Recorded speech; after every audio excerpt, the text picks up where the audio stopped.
তোমার কি চায় আমরা বুঝি না। এক ওয়াক্ত নামাজ যে পড়ে না, একটা সেজদা যার কপালে নাই, হায় হায় হায় হায়।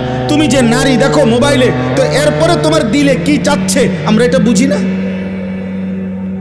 তুমি কি চাচ্ছ দেখে এটার দ্বারা এরপরে তোমার কি মনের আকাঙ্ক্ষাটা কি? জিনা। তুমি যদি বেবিচার করতে পারতা, এটাই তো চাও, আর কি?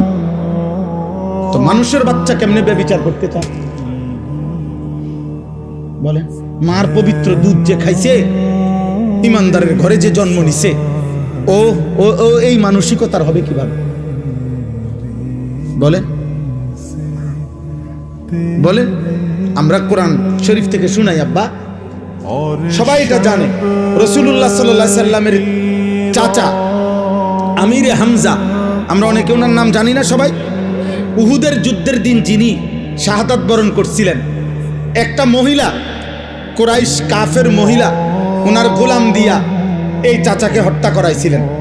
হিন্দ ওই মহিলার নাম, যাদের বাংলা ভাষায় হিন্দা বলে, মূলত হিন্দ নাম, আকারটা নাই আর কি। আচ্ছা যাক, যেটা উচ্চারণ করে তো করে। তো এই উনাকে হত্যা করাইছে তার গোলাম ওয়াহশিকে দিয়ে। হত্যার পরে এই মহিলা আল্লাহ নবী সাল্লাল্লাহু আলাইহি সাল্লামের চাচা আমিরে হামজার বুকটা ফাইরা কলিজাটা বাহির করছে, কলিজাটা চাবাইয়া খাইছে। নবীজি সাল্লাল্লাহু আলাইহি সাল্লামের চাচার নাক কান কাইটা টুকরা টুকরা কইরা ছিদ্র কইরা গলার মালা বানাইয়া নাচছে উহুদের প্রান্তরে। এই সেই মহিলা হিন্দ, হিন্দ নামের এই মহিলা উতবার মেয়ে, আবু সুফিয়ানের স্ত্রী। কিন্তু মক্কা বিজয়ের পরে রাসূলুল্লাহ সাল্লাল্লাহু আলাইহি সাল্লামের হাতে খোদার কসম এই নারী কালেমা পড়ে মুসলমান হয়েছে, এই মহিলা।